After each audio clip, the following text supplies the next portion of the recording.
Why are there not more people talking about just how strong that 87.4% actually is?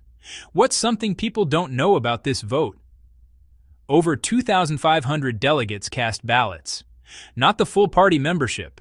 Poilievre still faces big challenges despite the number.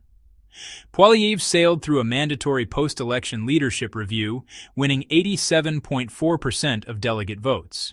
2,558 ballots were cast, about 95% of eligible delegates. That endorsement cements his grip after a rocky few months.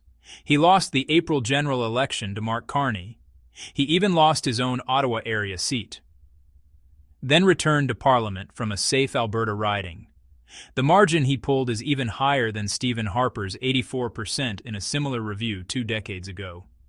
Supporters called it unity. Critics say delegate votes aren't the same as winning over Canadians at large. Bottom line, Poilievre stays leader stronger inside the party, but the national fight for seats and votes is far from over.